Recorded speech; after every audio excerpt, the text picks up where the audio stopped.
Depot. Herzlich willkommen im Depot. Thank you so much for coming on a stormy Friday night and after a long day of workshopping. My name is Sarah van Dordrecht and I'm the director of Depot and would also like to say hi to the people who watch online in our live stream. That's why we have microphones, because we are recording the event. If somebody from the audience would like to say something, we record your voice, but you can also say no and just talk into the room. But it would be nice if people who are interested afterwards. We are talking about deform, extraction to interaction. Thank you so much, Klasse für Alle and Angewandte, for the great cooperation and for the cozy environment. It's the first time that I'm taking off my shoes at Depot. So it's a pleasure to have you, and a very special welcome to the Cultural Hybrid Collective. You were invited by Klasse für Alle, which brought so much more energy into the whole thing, and I'm very excited about our future collaborations. Our annual focus this year is transitions.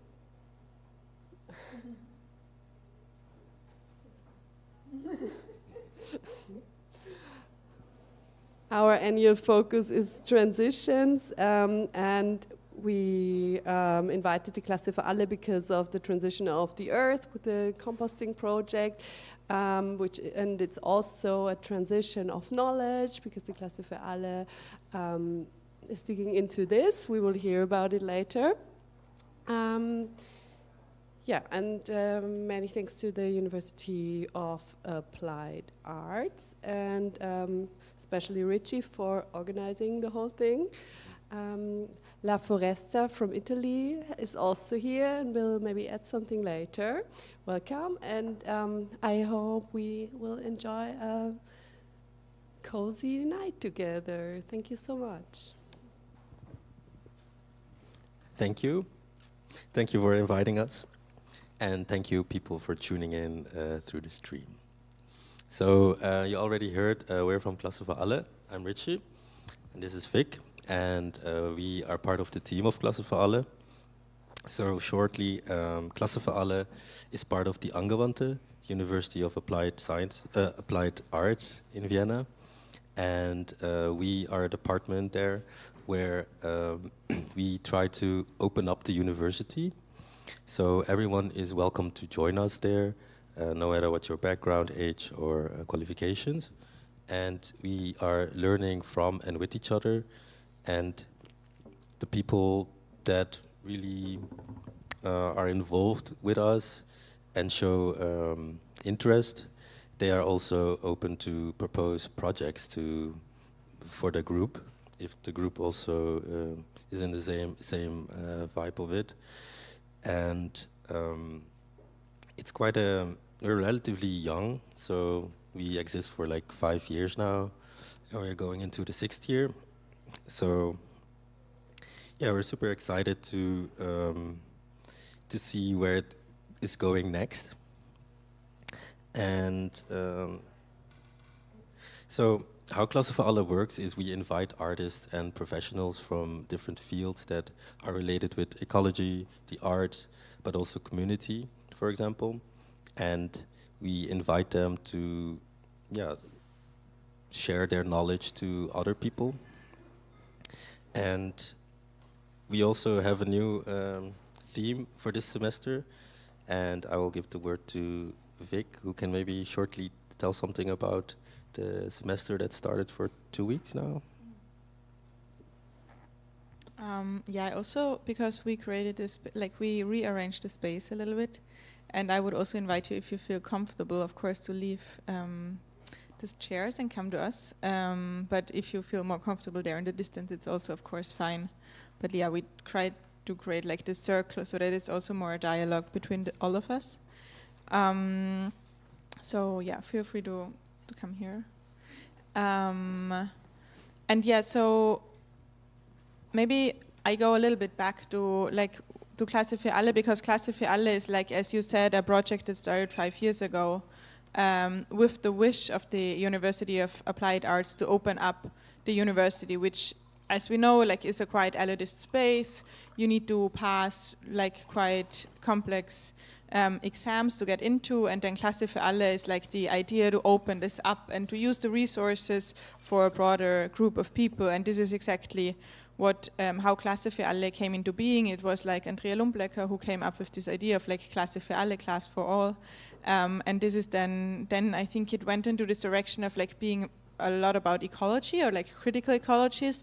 And this is also how composting came in, which also we will talk about a little bit later. And then this year's focus is also like we have also a course in the university, and this is about art and community and art and ecology. So we really try to bring this together and see like, okay, how can we work with schools? How can we work with like teenagers, but also all different groups of people? And then oftentimes it's like related to ecological topics. As composting is like one example that I think is kind of also a frame for also like a great space for a lot of different practices. But should we already go into the composting topic? I think we can continue with the introduction, and then go towards the composting, and then we save that for a bit later.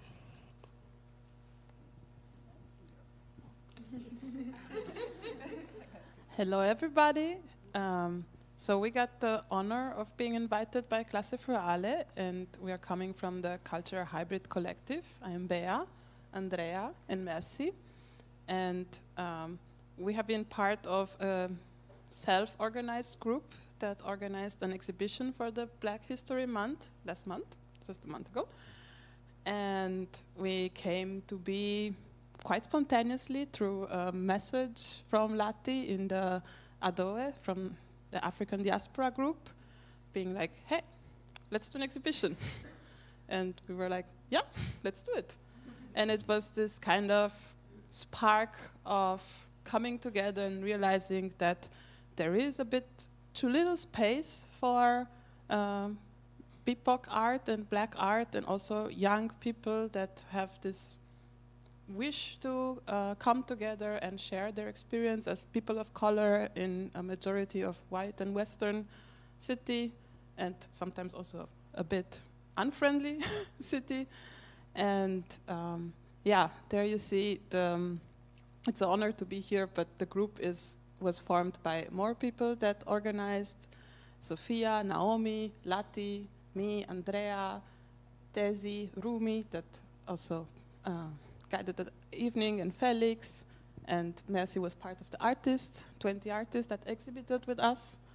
And yeah, we put together some pictures of the exhibition because it was really nice. And maybe you want to say something? Yeah, it was very clear that this filled a need, that like many people felt seen and safe and wanted to stay. So the main part was 3 days with different events, with readings, with also music and coming together and dance.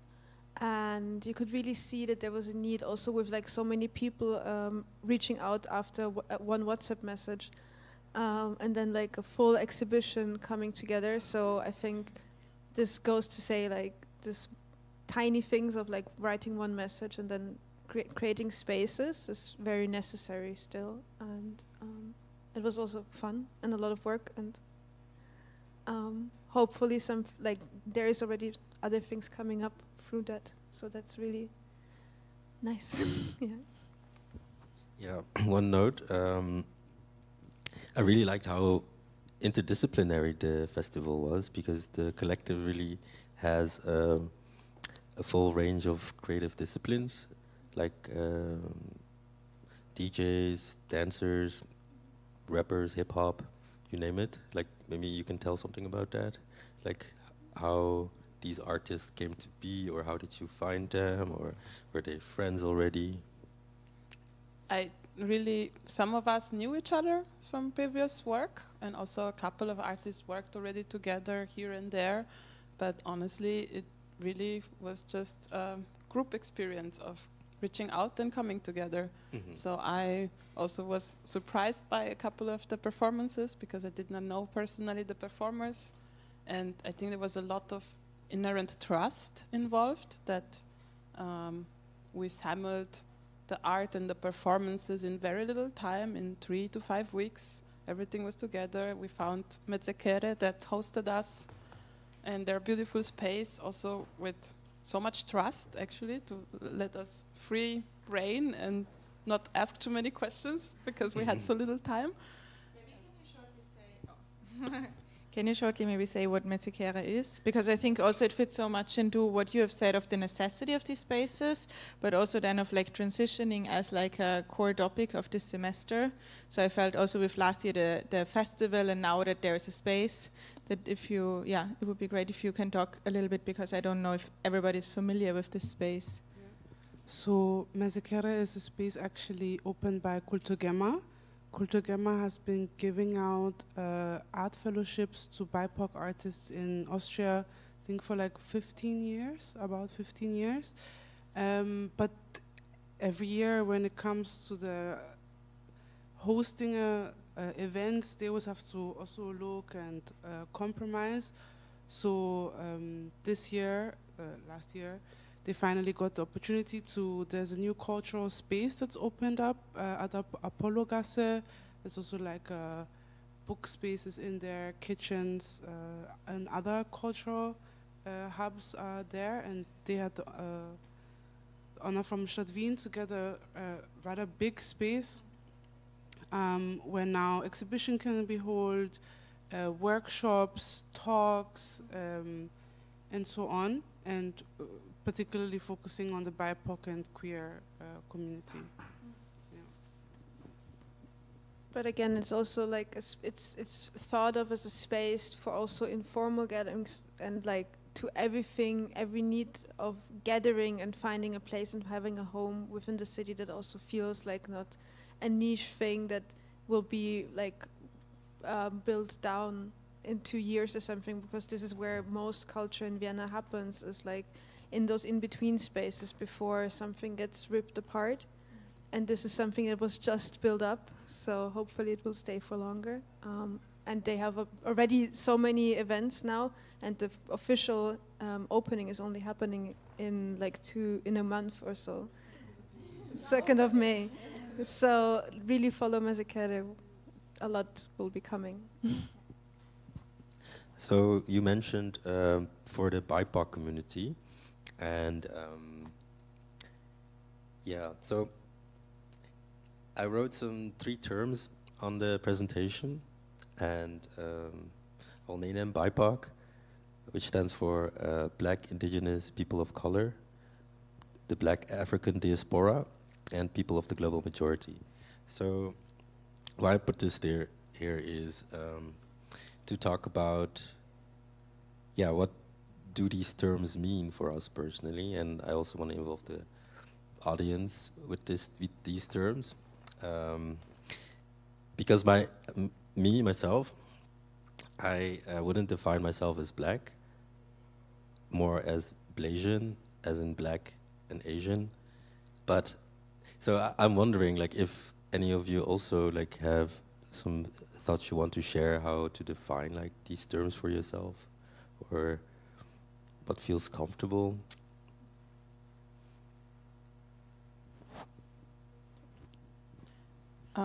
I think like I can relate to this because I also spent most of my life without knowing that I'm part of the African diaspora, not having African family around me, and I think it's also so. It is not easy to find this kind of, to see also from how one person looks like, what they have, like where they're from, whether they're black, whether they're BIPOC. It's also, I think it's a question of creating safer spaces, but at the same time being inclusive.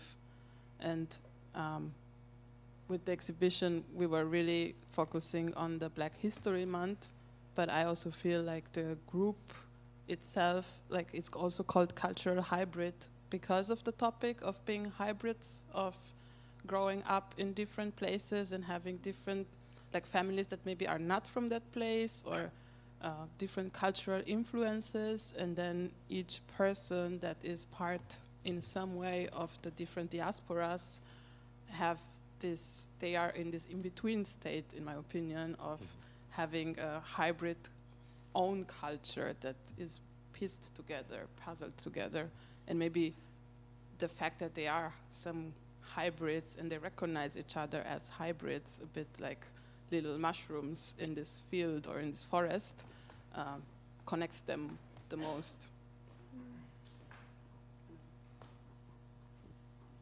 Yeah, I mean, it's always the question of like trying to define things. It's always useful to like how brains work, right? If you have a name for a color, then you see it better. And like that's a proven fact that like communities that don't have specific, don't have names for specific colors don't see them. They can't differentiate so well. So it is very useful to have a name, but then also it always is a question of like who feels included and who doesn't. And I think this is a question we always have within the community and from the outside. And I mean, there's also this issue of like where do those names come from? When in Austria we are always referring to like American terms. And would define it a little different, and I think this is also always a discussion when forming any collective or anything under this. Who do you exclude? So I also, for a long time, did not feel like I was African, and I still struggle sometimes with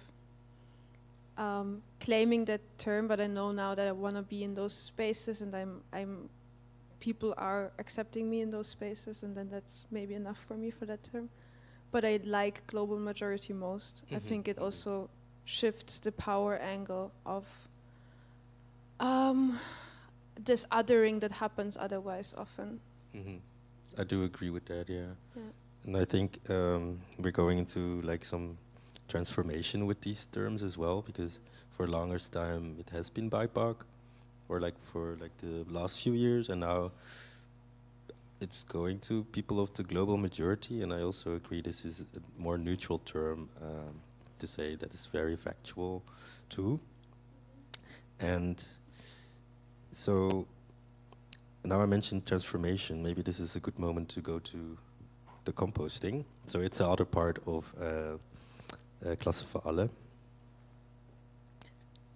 This is the massacre space in between. All right. Yeah, composting. Like composting is one of the key practices of Klasse für Alle, and there I think is a quite diverse understanding of like what we do as composting. So I think that what you see here is like the compost heap that we have at the courtyard of one of Angewandte's building in the Oskar Kokoschka Platz. So there is a physical compost heap, and I think this is also kind of where it all started. And then from there, like I think we always had a very broad understanding what composting also as strategy, as artistic method could mean.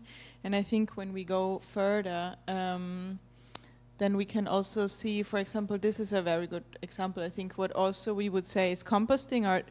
Like we, for a few years, we had different formats, and last semester was compost days, which was like a very long session of like kind of checking in, which could be a movement session, and then there was a workshop, and then there was a collective dinner. So also like this getting together and eat together is quite a crucial part of it. But then here you see a workshop that, that is of Frida Robles, and she was talking about Zapatistas and the concept of rightful rage, which is kind of a discourse within Zapatistas, like the this movement from Chiapas, from Mexico.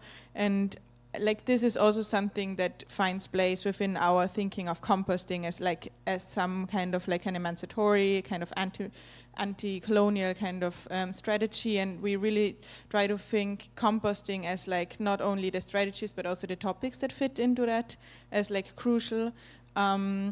So that is one example. You see in the picture below how we are sitting in the garden next to the compost heap, and then we went to the Danube to read also text from Zapatistas. So that is one example. It was called Processes of Rage, as you see below, and maybe we can go to the next one. That was something else where you also see that like it's a lot about like handcraft also. Here it was working with nettles and facilitated by Anna, who like where the group was really gathering the nettles and then like also braiding with them. So that is also something that we do where it's like you already see that there is something that is very abstract when it comes to composting, and then something that is quite concrete in terms of doing like handwork together. And then we can continue. This is a workshop that we did at Kleine Stadtform, which is like a partner organization or so, or like a place that we are in strong exchange with. It's in the 22nd district, right? Yeah. And it's a place where different communities are coming together, having gardens, having like art events and so on.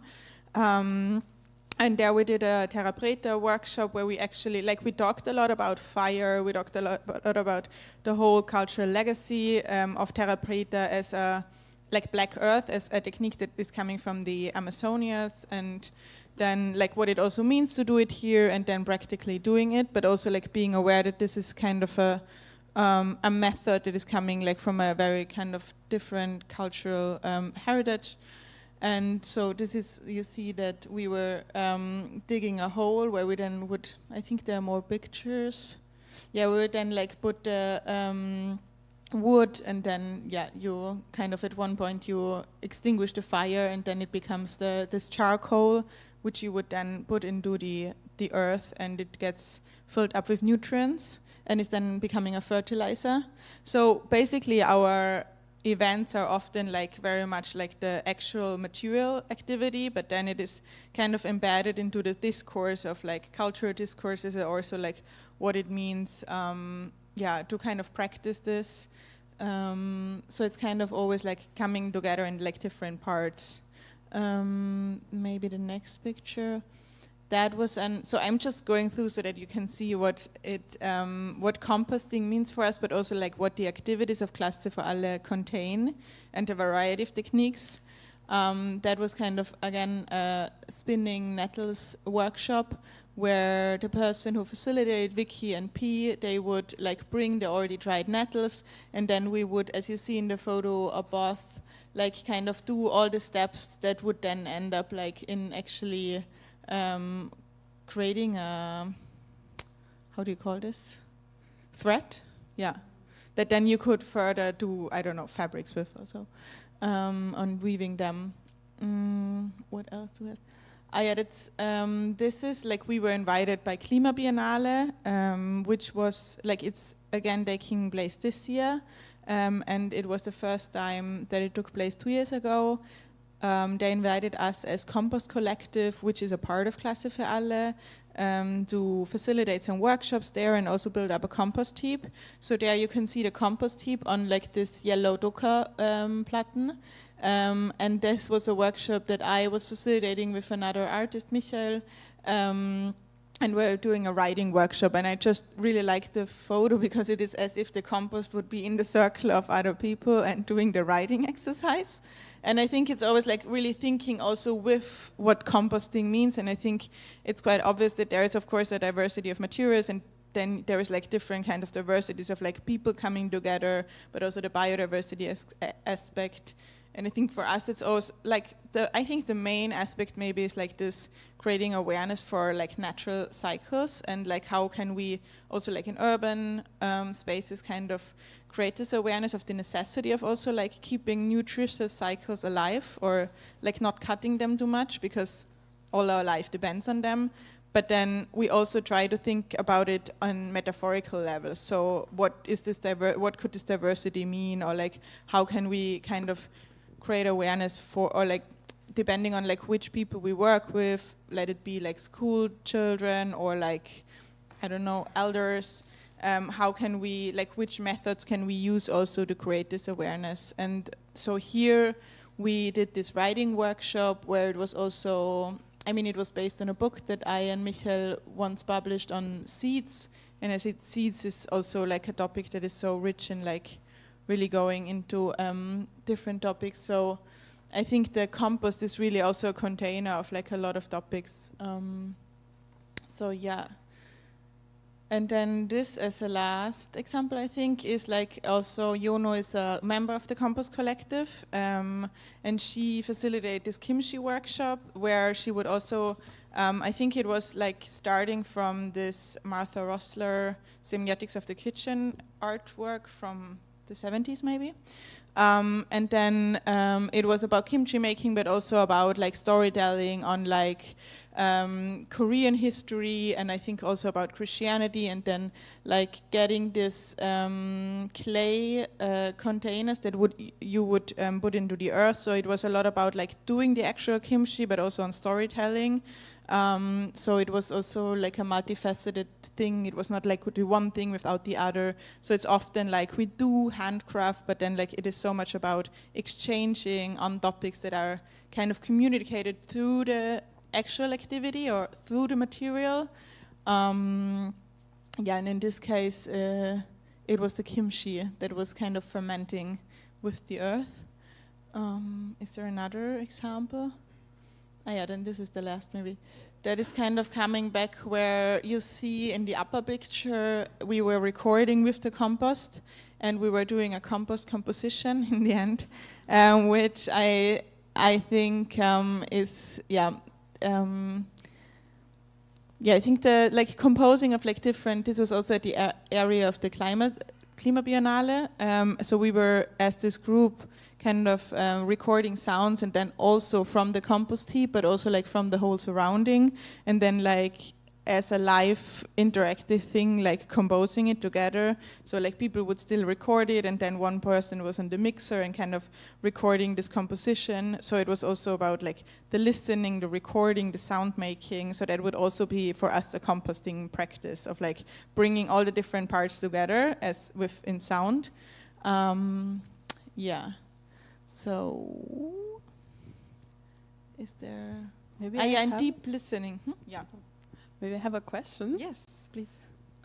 Because to me, this compost has a lot of this life cycle of like life, death, and then life again, and this transformation. And I was wondering, like, how does it feel when you do the compost days and you're working with the compost and with the artist art practice?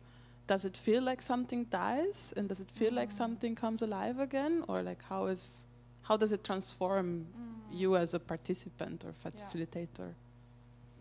Yeah, I think in the whole cycle of the year it does a lot, because we kind of now for a few times really also did the solstice rituals, and there I think it is really so much about, I mean also today you talked about the equinox, and then we 2 times in a row also at the winter solstice ritual that was last time facilitated by Yvier, who is also a member of Klasse für Alle, and Sechro. And I think then it becomes really clear also that there is like different death and life cycles, like the ones is the matter and the compost, but then it's also like the whole regeneration as like a human being or as the different seasons of the year. So I think we also try to connect like these different layers. But I think also through like also today we needed to postpone the gardening session due to the weather. But like this is oftentimes in spring when we really kind of start to circulate the compost again. Then it becomes really clear like what this matter is also doing during the winter, and that there is like this also getting into touch with what seems dead but isn't. It's quite vivid actually in the end. And then like we often invite gardeners who create also this awareness, because like if you don't know, you don't know, kind of. But then like you get in touch with it, and then you see the matter and feel it.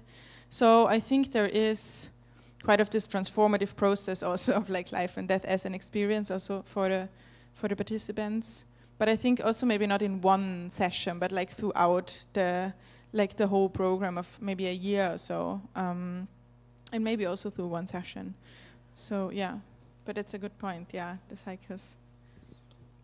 Thank you so much. Are there any more remarks or questions until this point about Klasse für Alle?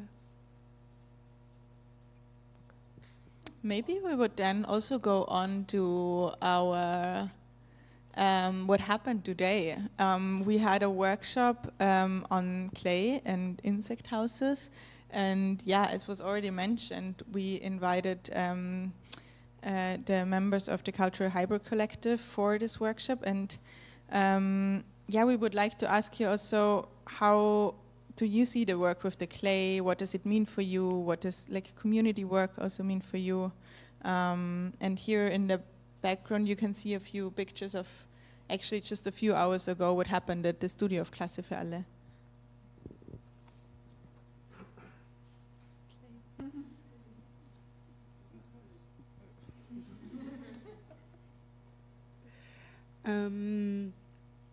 Yeah, so today we worked with clay that was excavated from the U-Bahn construction of the Karlsplatz. So I thought one, it was interesting because it's quite old clay, so it's not from the recent excavation, but the one before. So it's like already like 5-10 years old clay that we got to work with. And then, yeah, just really interesting because, like Bea mentioned before, once it gets extracted from the earth, it's like the city of Vienna or like the government kind of sees it as waste, so just throw it away. But it's clay, you can do so many things with it that it's kind of unfortunate.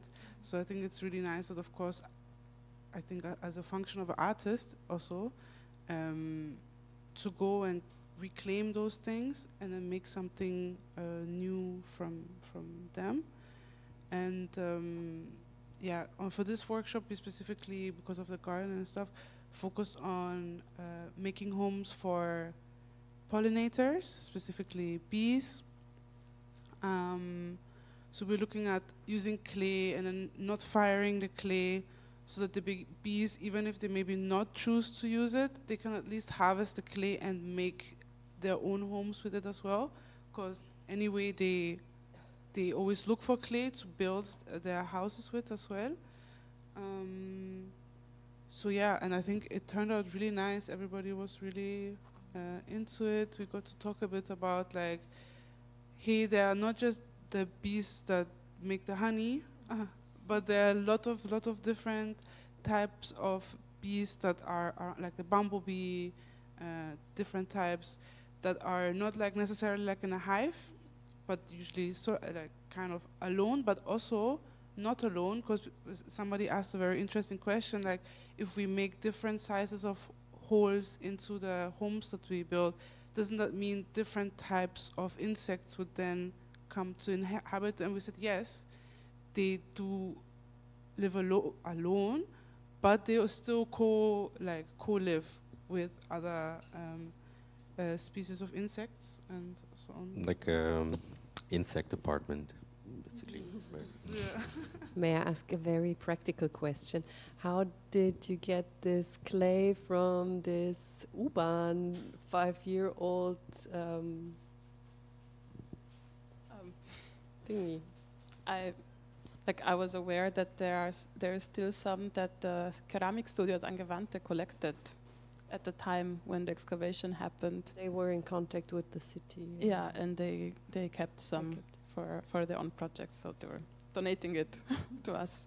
But I think it is very interesting because now there is this big excavations of the U5 and U2, also Wien in general. Many of the big infrastructure excavations through the city produce a lot of clay earth that potentially could be reused or could be evaluated for reuse, and this is very difficult to go through law-wise because it's waste and it has to be managed as waste, and unless it's transformed into construction material and built in until it's built in a new house, it's gonna stay waste.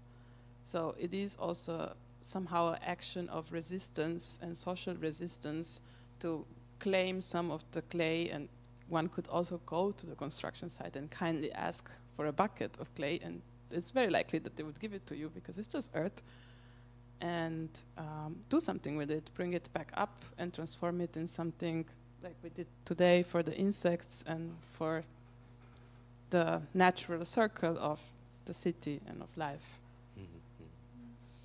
Like a circular strategy, right? To really connect and involve every cycle of the material in the process. I really like that, like just like composting, making something new from the old. And I also really liked it how you used like sticks, and you didn't buy anything, right, for the workshop. I think it was all reused materials, like 90%.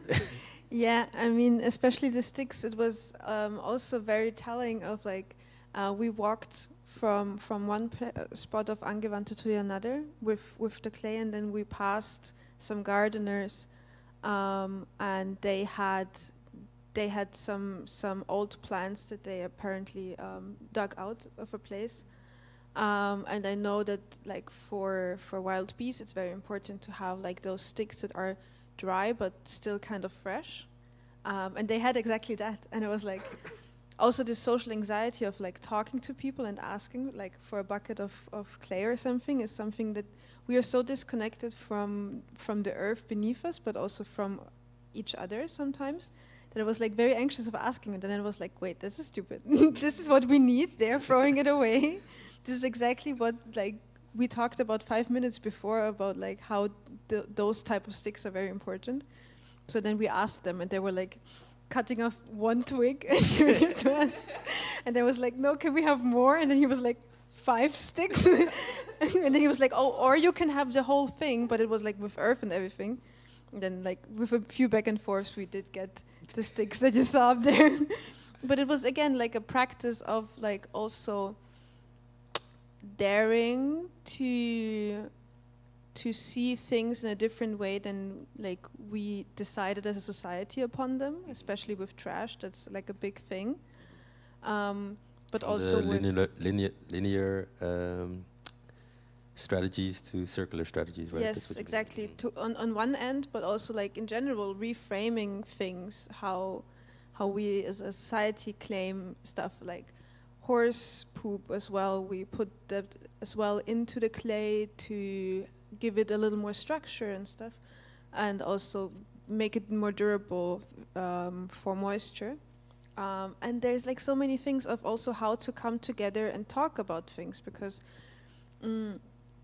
like we could just talk about insects, but we talked about so many more things about bringing people together, but also colonial ideas around insect houses, where this is also just, it came from a practice of like, oh, I want to watch wild bees, and then finding them in the field is hard, so I make them a home where they are always, so I can approach them more easily. And like much like how zoos came to be, and then also what comes with that is also problematic. And so it's reframing what is used and taking what is still useful for us now and what isn't anymore, from past ideas as well, of what is trash and what is not, and how do we want to interact with each other as well, sitting down instead of sitting on chairs during the workshop and stuff like this. I think it's very important, and I think this Klasse for Alle workshop, and like especially the idea of composting and stuff, really made it possible to rethink our normal pathways of thinking. And maybe I can also add to Thanks. Yeah, I was just wondering about the clay. Is it normal that there's so much? Is there extraordinary amount of clay underneath in Vienna? If so, is it good for the wine, or is it for? Do you know anything about like? Is it extraordinary, or is it like if I were to dig anywhere, there would be a lot of clay like this? Just wondering. Yes. Thanks. Pretty much, a big part of Europe, going from probably above the Balkans until Spain, going through northern Italy, like under and above the Alps. France has a lot of clay earth, and also Spain. It is just part of our geology, also as it is in the middle, like, I don't like to call it Middle East, but let's say Middle East right now, or Sub-Saharan Africa. And it was the material most of our houses were built until a century ago, and also in Austria. And it is the material 2/3 of the houses of the planet are still built in. Like, it's just very present. What I also found interesting, because once I did a research, is that sometimes even the street names still refer to this. So there's, I think, like Lehmgrubengasse or something. So sometimes it also still refers in the names of the streets to what was there. Or like when they excavated there, or they had like big factories where they would fire the clay for like Ziegeln. Yeah, bricks. Ziegelofengasse. Yeah, so there's like still a lot of names that hint to also the excavation that before the city expanded to the size that we know it today, where kind of there was still like industrial work going more on inside of the cities. And one could also mention that a big part of the industrial building economy of Vienna and Austria in the late 19th century or beginning, like in the 19th century, was based on brick industry, which is based on harvesting clay and burning it. Yeah. So, like, yeah, like it's a thing. And also from the nature perspective, it's something that wild bees use also without anyone building those houses and stuff. It is quite integral to many insects, but also birds that are home in and around Vienna and Austria. They really need the structural integrity also of those clay earths that are mixed with sand and stuff like this. What I just shortly wanted to mention also is that I think when we started to get into exchange and dialogue, what like was so like the image of also these layers of the city and like getting the clay from this construction site, but then also like the layers of memory, of like belonging, of like creating space or taking the space was also something that we talked about. And I think what also maybe was touched with like Mesekere, the space. So I think that was something that really made me think so much about, also like this, what is like once is like the material as like the matter, but then there's also like the whole storytelling, the whole narration around it, and like what are actually the layers of memory of like different people coming to the city, leaving the city, and then like also the like community work that I think is so much related to also like the handcraft and like as we were kind of conceptualizing the workshop. So yeah.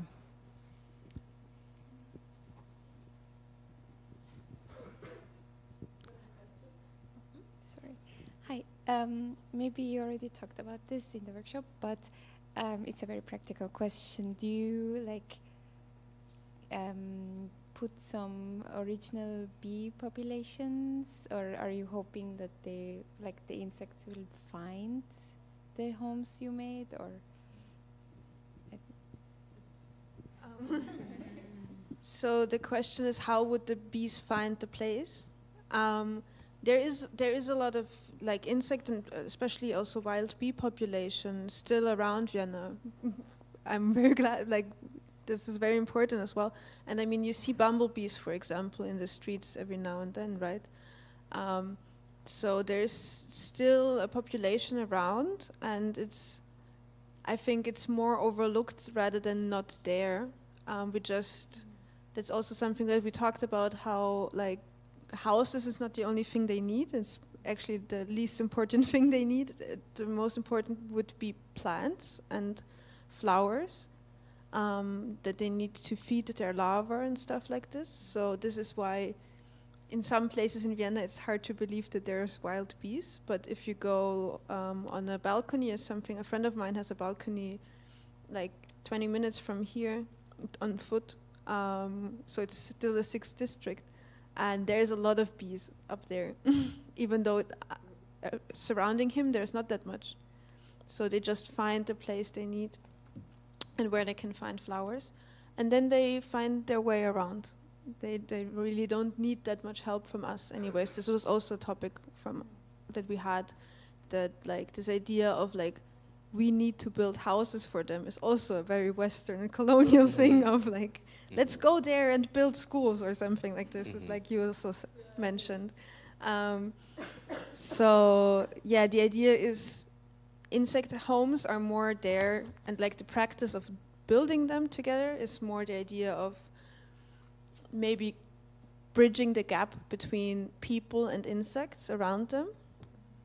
Because the insects, they build in between of Pflastersteine, they build on our walls and everything. They can adapt, but we kind of don't see them unless they are in something that we built for them. And even then, sometimes we miss. So it's very important to interact more with our surroundings, and this is why this practice was important, or is important in a way, to connect people again to the wild bees around them, and then to take next measures that are maybe even more important for the population.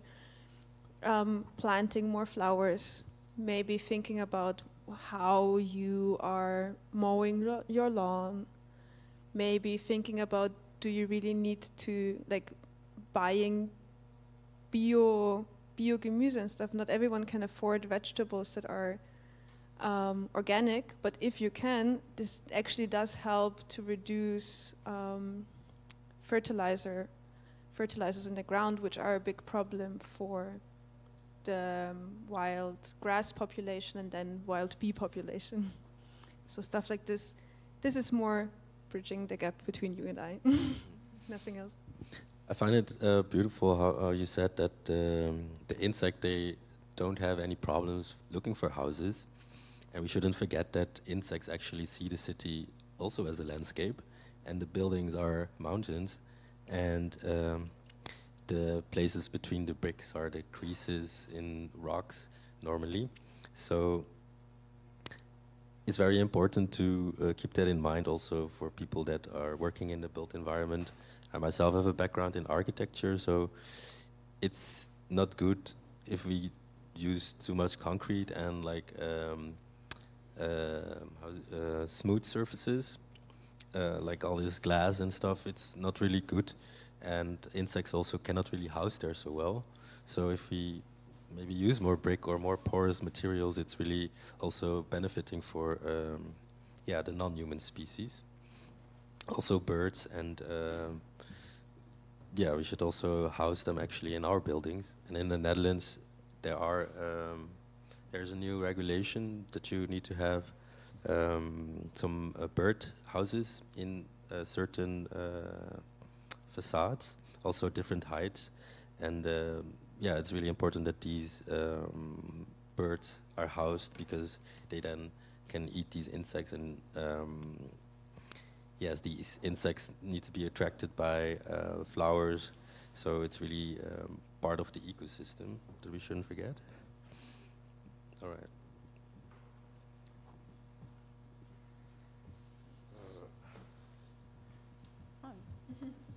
Some good food from the exhibition. And I think we...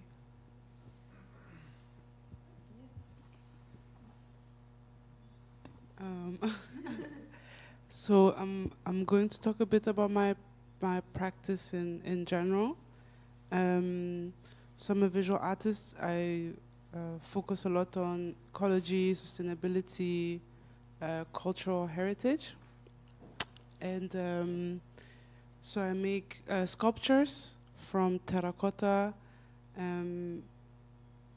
because one, I really like the material. It's like one of the oldest materials that we like kind of use for a really long time.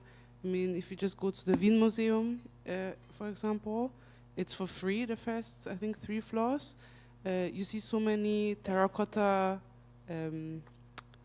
like vessels, vases, containers, and that's the same in Ghana. Ghana also has a very strong pottery heritage.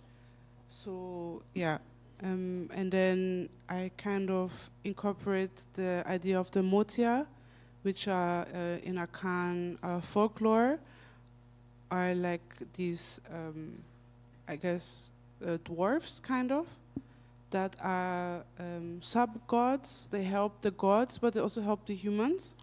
So it's said that they taught humans how to use herbs for healing, how to use food for nourishment.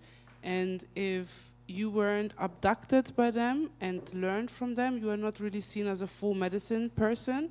So the last person that came back from them was gone for 20 years. And sometimes it can be 7 years, sometimes it can be 3 years. But usually when the person goes and comes back, they're the same age they were like when they left. So in that case, everybody was like shocked to see this guy because they saw him the last time when he was like a teenager, and then he came back, he was still a teenager, and everybody else had aged. So I thought it was a really interesting figure to work with, because when I was a kid, they would tell us to not whistle indoors, because that's kind of their language. Their language is whistling, so you attract them. And then they steal stuff from you. So that was what I was told, and then I got older and I could read into it, and I was like, hey, actually these are forest dwellers. They communicate with each other through whistling, because you know, kind of like birds and so on in the forest. And they actually, the thing of stealing something from you is more like they take something from you to remind you of the value of your things, to be more mindful of the things you already have. And yeah, so that's why I really like working with them and kind of representing those in my sculptures. And then, but actually I paint.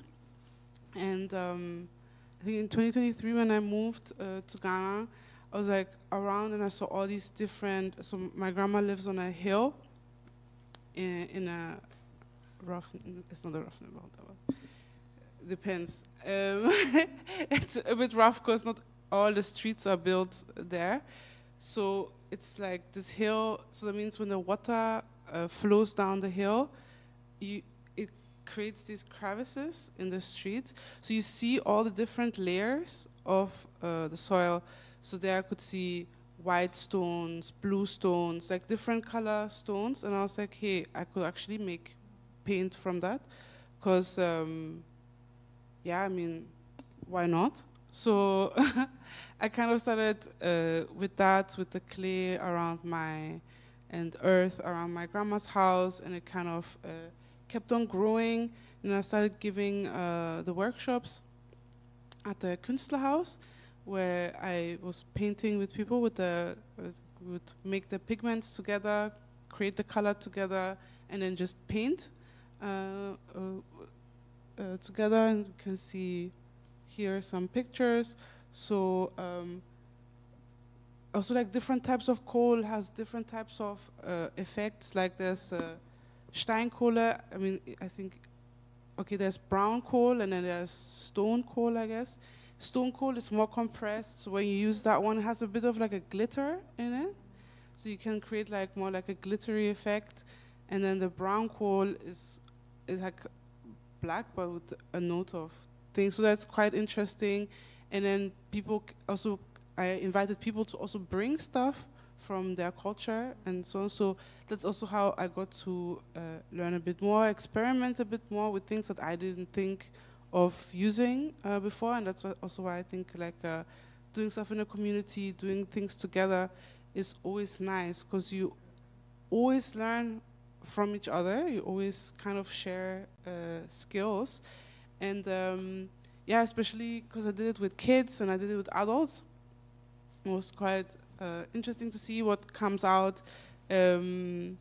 And yeah, really forcing the adults to like, hey, just paint, just have fun with it. This doesn't need to be no Van Gogh or something like that, you know, just paint and like have that fun that I was seeing the kids having with the natural pigments, that the adults should also have that. And then everybody was like, hey, this is much better because my kids love to eat like the paint, and I'm always worried about them and stuff like that. So it's like, yeah, things. So we, for example, we use flour to make the paint thicker. because it's like a type of glue. When you mix flour with water, it becomes a type of glue. Then we use Gummi arabicum as the binder, which is from the rubber trees. I don't know if you've seen those before. Also super crazy how much nature already gives us. So that's also kind of why I do the workshops and the sculptures. I don't know if there's another slide. I think you took it out, but yeah, I was kind of saying like making functional sculptures. So each of them are kind of like a vessel where you can put something inside and hold something.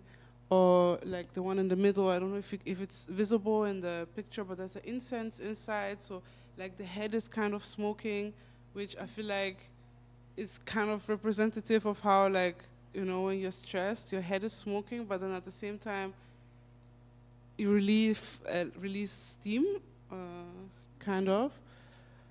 So, yeah.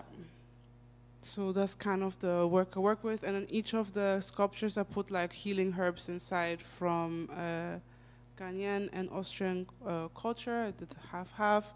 So we had hibiscus, which is widely drunk in thing. I think it's becoming also quite popular here in Austria right now. And then there's a counterpart, which has Hagebutte, has also the highest amount of vitamin C, same like with the thing. Then is Johanniskraut, which I only discovered because I was looking for passion fruits, flowers, which are a natural antidepressant. But in Austria, they also have a natural antidepressant, which is Johanniskraut. So, yeah. And that's why kind of making these sculptures that can also hold something, kind of remind us like, hey, kind of a lot of the things we need are already here. That's also how I feel about plastic. I feel like we could actually stop plastic production. We have so much plastic, we could just be reusing that. And yeah, I don't know if somebody has questions. Maybe you could tell something more about terracotta, like what the difference is maybe between terracotta and clay, or is there a difference? No, there's just a different type of clay that I feel like each region has their own type of terracotta, like different variations. But for me, the terracotta is the color. And why I chose that color is also because most of the streets in Ghana have this reddish tone that I think is very nice. The clay in Austria is more towards brownish, more darkish. In Ghana, it's more reddish. We have a lot of white clay.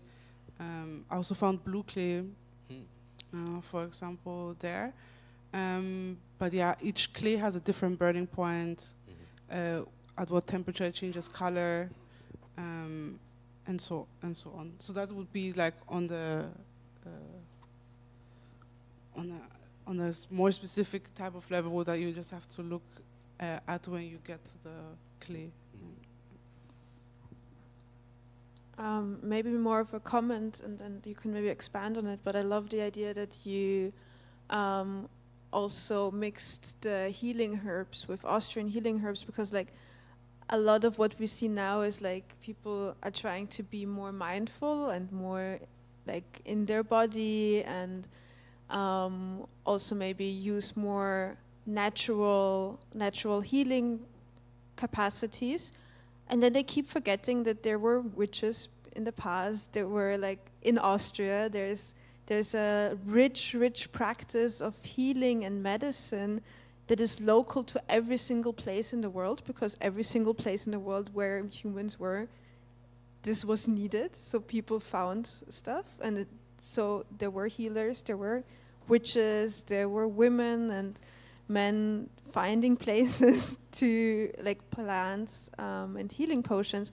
And then we kind of now, like Europe kind of killed that within themselves, and then they're now trying to import it back oftentimes. And Yeah, and I wanted to say, say thank you for and what do you think? And like you researched a lot about it. I think it's actually a global problem. I don't think it's just in Europe. I still think like with Austria, like there are certain ways that it prevails, like with the tea culture, like the amount of different teas you can buy is quite impressive. But I feel like a lot of people forget all the benefits that are. They just think that drinking tea, but often are forgetting how you are also cleansing your body.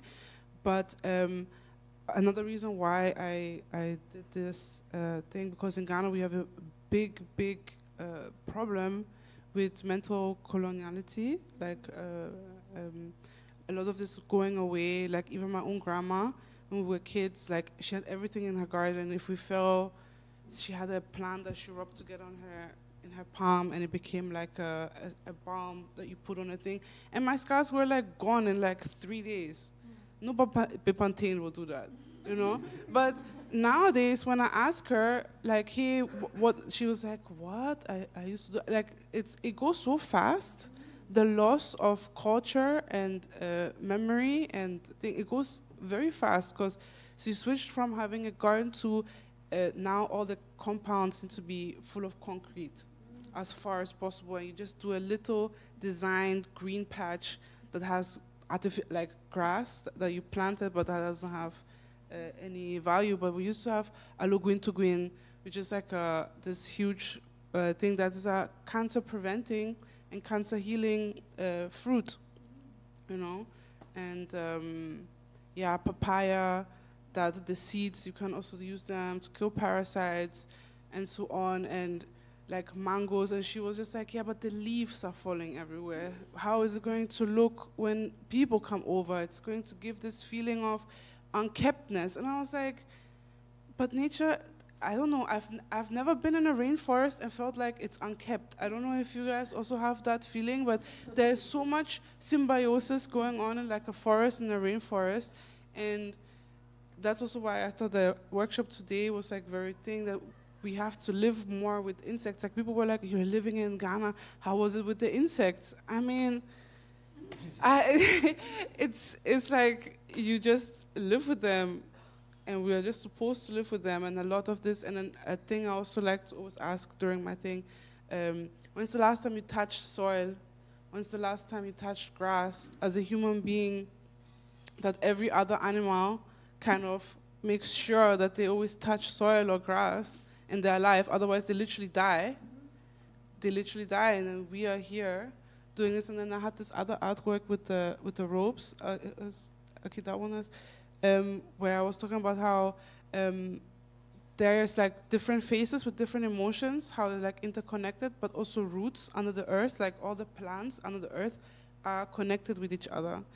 And when there's a plant that has less nutrients, they actually pass it on to each other. So then questioning, us excavating, there's a huge amount of things. What does it do to the plants around that we're actually, you know, family and connected, and we kind of disrupted that. So yeah, I don't know, it's unfortunate, but we can go one slide. Just to show the artwork I made with the natural pigments. That's just spinach, matcha, cacao, curcuma, and charcoal and beetroot that I used to make this artwork. So yeah.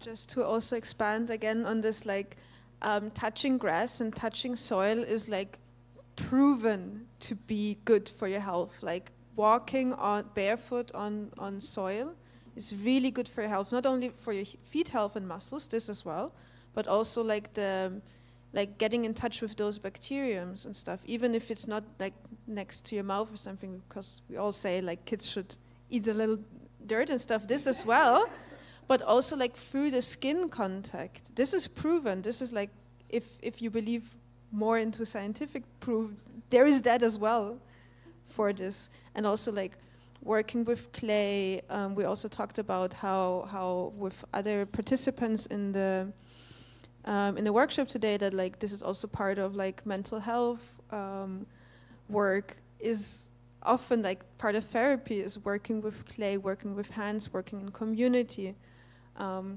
looking out onto big accumulations of water is also proven anti-depressant.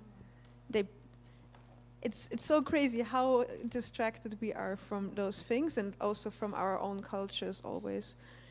Even though they're so similar and so interconnected, also with the gnomes, with the spirits. Like in Russia, we have gnomes that also steal your stuff to save you from, like maybe like my mom has the story where she was saved from like a bomb going off in like a metro station in Moscow, because back then that happened quite often, because she couldn't find her keys and couldn't leave her house because of a gnome, and then they were exactly there when she needed to get out.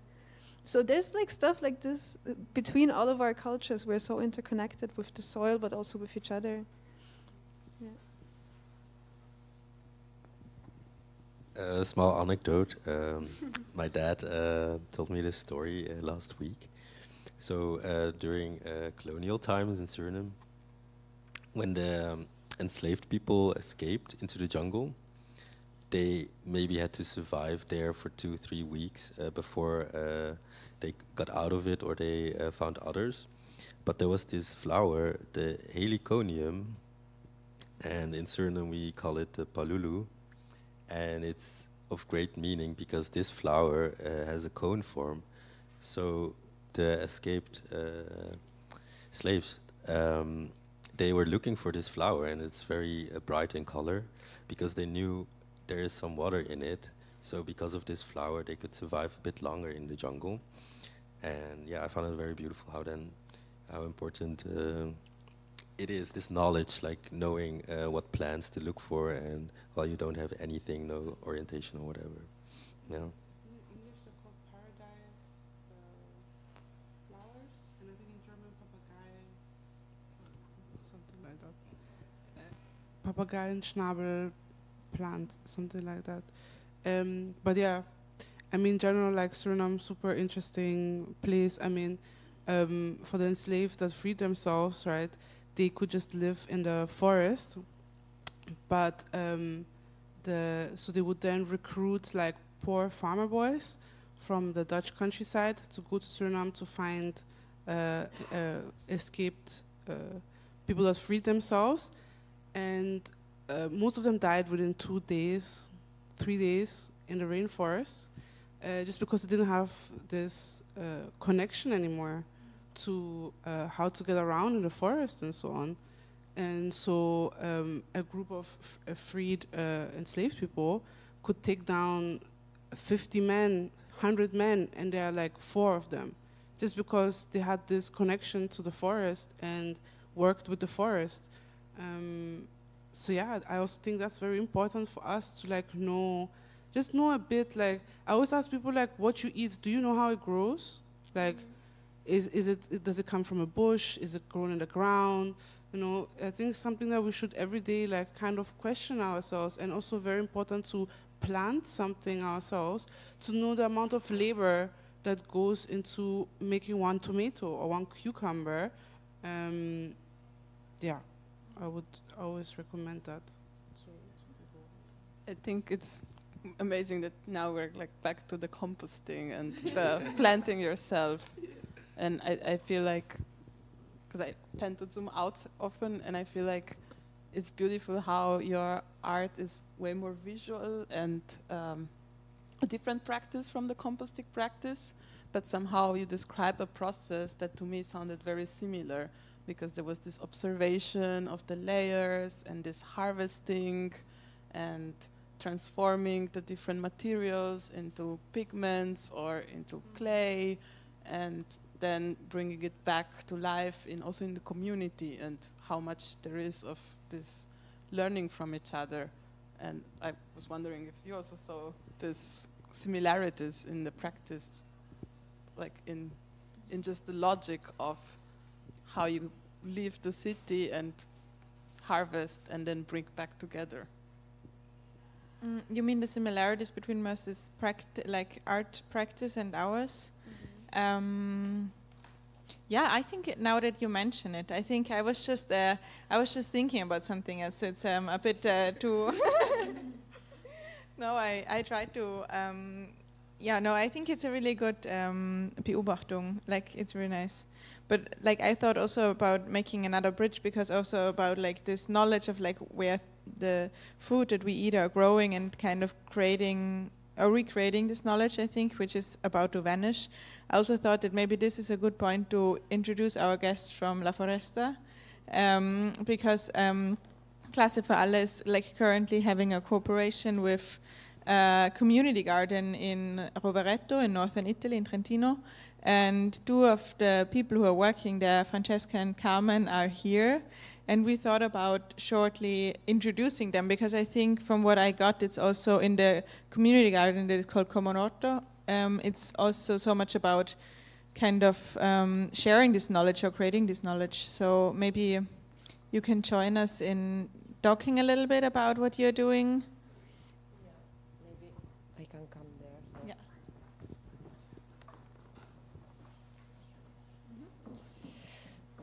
Okay, so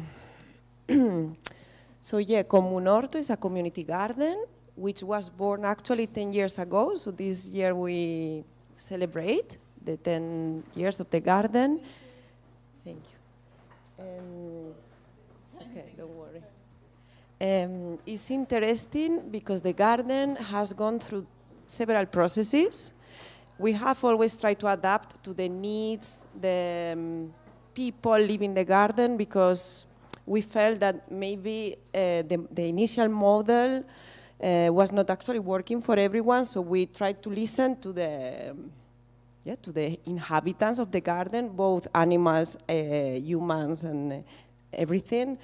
And at the beginning, there was these few people coordinating the garden, and it was not working, because at the end there was someone that was making the decisions and keeping the process going on.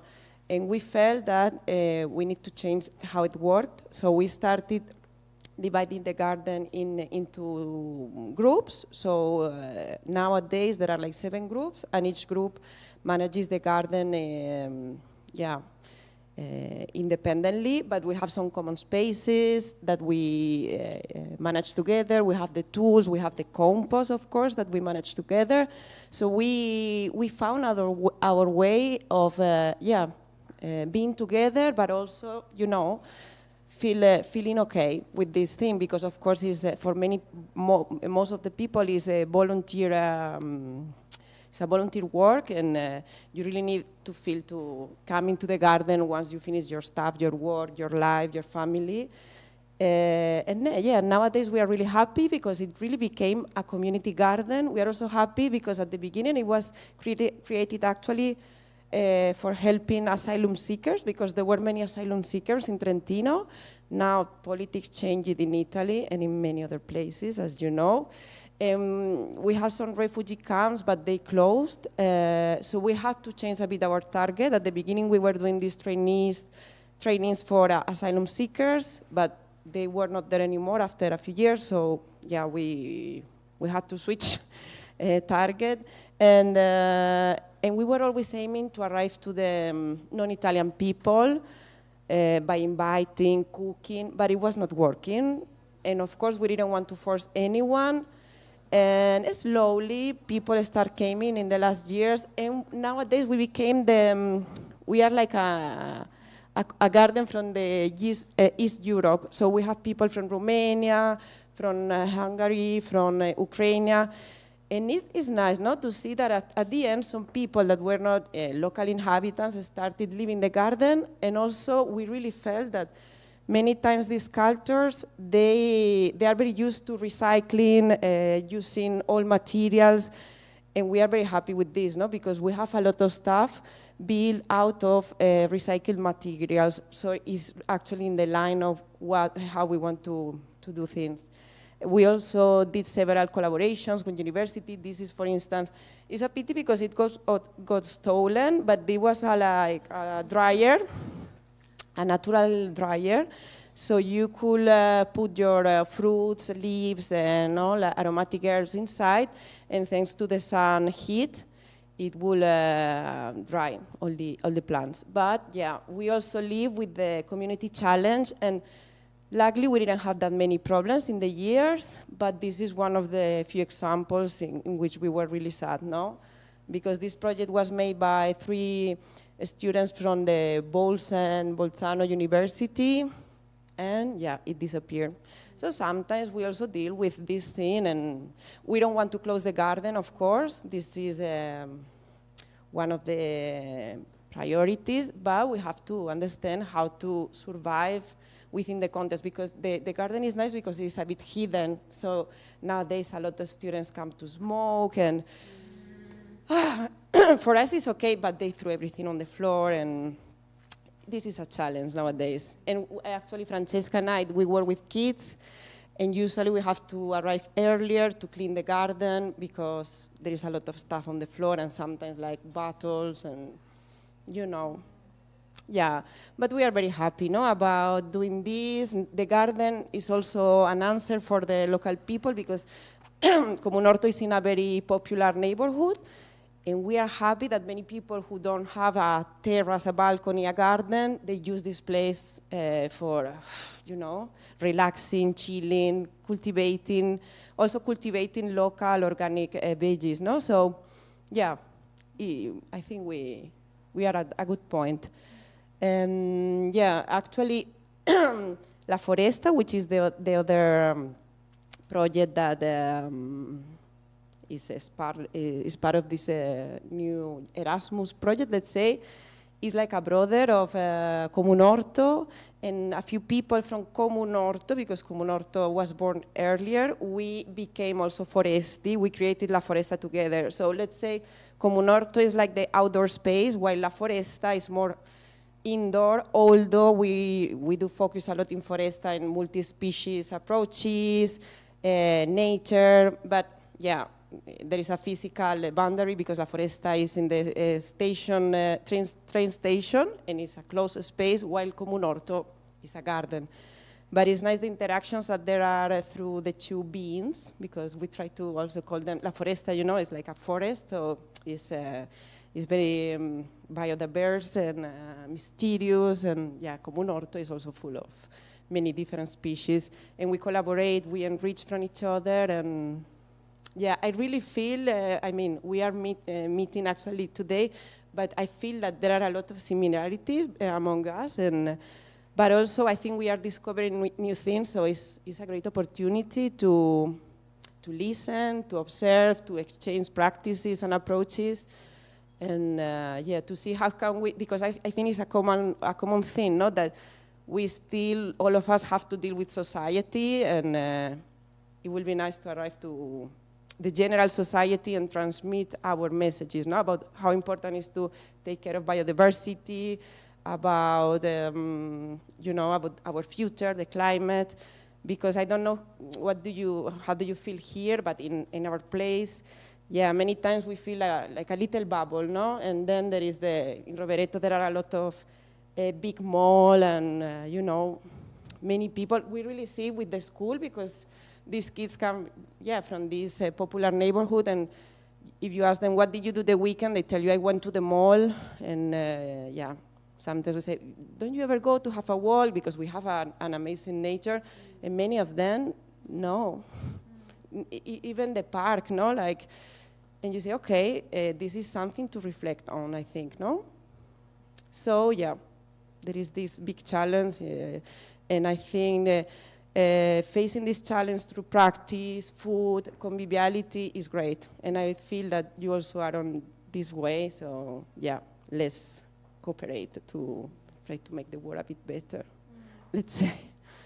Yeah. Yeah, thank you so much for, I think there's one more image maybe of, no? Okay, because there were also some people in the garden. Maybe it also fell out.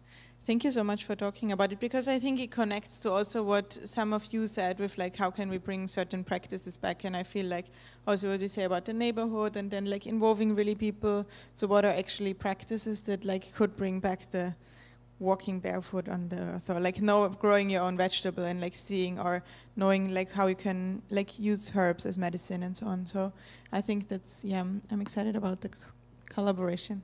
I feel like we should shortly come to an end, because also it feels like we could talk forever, which I find really a nice idea, but then also keeping time in mind. So I wonder if we should also talk about the Hobby Lobby and the outreach, because there was like and we also wanted to talk about maybe this already flew into the conversation about the bees and the foraging and the work that you do. So how do we feel about continuing? Maybe 1-2 minutes per slide that we still have to show. Is it 20 slides? No. No, I think 5. Oh, yeah. I didn't sorry, I realized that I thought we would talk about this earlier when we talked about working with clay. But basically, there are a few slides coming now, and we can also go through them that show a bit more of earthen structures and the layers of the city. So here are from a very good colleague of mine and her Masterarbeit, layers of the city from the U-Bahn, U2 and U5 digging, and the clay that is there, and this topic of what is underground and what we can harvest and analyze. And I think it's also, this was a workshop we also did with the Vienna Summer School, and it was about trying to evaluate which clays we can harvest around and what properties they have and what they can be used for. Because while it is true that there is a lot of clay in Europe, it's not all the same. So it's also important to not over-romanticize. Like it is anyway something that needs to be evaluated, but it could become plaster, it could become stools, it can become walls, it can become many things, it can become bee houses. And it's a lot of clay work, it's community work, it's work that it's done together with people by hand. It's not, there is not so much industrial machines that have been developed, and there is a process of developing them. Martin Rauch in Vorarlberg is doing a lot of work in this direction, but right now it is still a lot of touching ground, and it is also really a big joy to work with clay. Like we experienced it today in the workshop, and even if you scale it up and you spend days on a construction site carrying around earth bags, it's actually still very nice. And it's also a lot of this coming back to an environment that you can touch, you can change, and you can interact with, in contrast with the built environment out of concrete and asphalt that is almost untouchable for us. So, yeah. Yeah, we can also mention that terracotta, when you have a terracotta vase, that evaporates the water like through the terracotta, right? That it can cool the direct surrounding. It's actually an ancient Arabic technique, right? These big terracotta vases they put like into like a erker, but this erker, the material is like wooden slats, so the air can flow through, and then the water evaporates over the terracotta the opening. Some old air conditioning. Old air conditioning, exactly, yeah. Yeah. Yeah, and clay walls can be insulated very well, and they are not toxic. They absorb toxins from the air, if you renovate an old house with clay material and earthen material, you are actually also purifying the house and the toxins that were in the house, because it just gets soaked in. It's just very interesting. And yeah, it's also my line of work. And Yeah, what we talked about today, to make the transition to the next part, where I go briefly to. So that's the outreach, because yeah, what we all know, we also have to share to the younger generations. So that's where outreach comes in.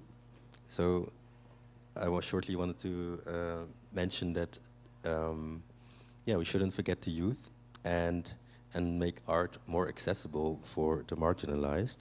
So we work with Hobby Lobby to, actually what we talked about, to also learn this to the kids directly, making, for example, bathhouses, where they learn to use power tools, but also bringing them to St. Mark's.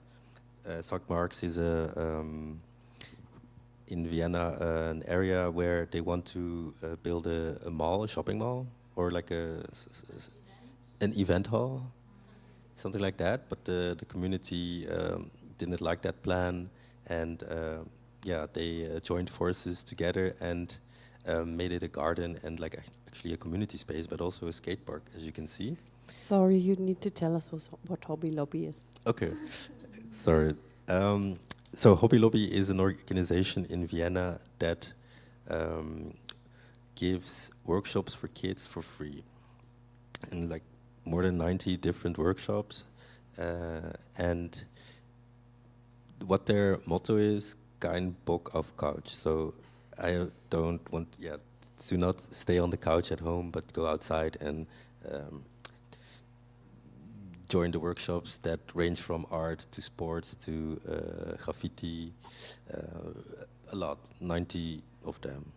And Klasse for Alle has a cooperation since a few years, because we find it important to make art more accessible for the marginalized youth. And through that, we, through giving art workshops, we try to achieve that. Some snippets. Can I add something more to explain Hobby Lobby? As far as I understood it, it's like the reason why it says like an outreach to marginalized groups is because it's an alternative for I don't know, doing music and like your parents being able to finance you going and taking piano lessons, having these workshops as an alternative for that, and these being free. That's why this is the community that is reached by these workshops. The name comes from, right? I don't know if the name comes from it, but yeah. Thank you. And I mean, it's also, I find it so interesting that always it's like this talk about how like we need to reach the youth and stuff like this, but it's like it's a back and forth, right? I mean, we also get to not be left behind by like new approaches to things and like new viewpoints towards old habits and stuff like this. So I think it's very important in this back and forth what you're doing as well, is to also securing, like especially like Angewandte being like this high up thing, like it's also securing Angewandte's place and like to have people that are new and come with new ideas. It's necessary to still be considered up to date as a university as well. And so I think it's important always, again, that there's always this exchange and nothing ever flows just in one direction, usually. Yeah, representation is very important. Yeah.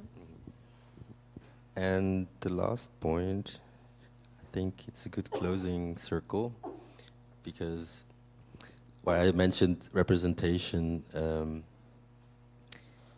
because how the Cultural Hybrid Collective got founded also has to do something with that, right? With representation and like seeing, more diversity in the art scene, and that we all can see that in Vienna is mostly white, also at Angewandte. That's like personally, that really activates me to do more in the work that I do, reaching out to communities that are marginalized and spreading the word that it's also their place, you know.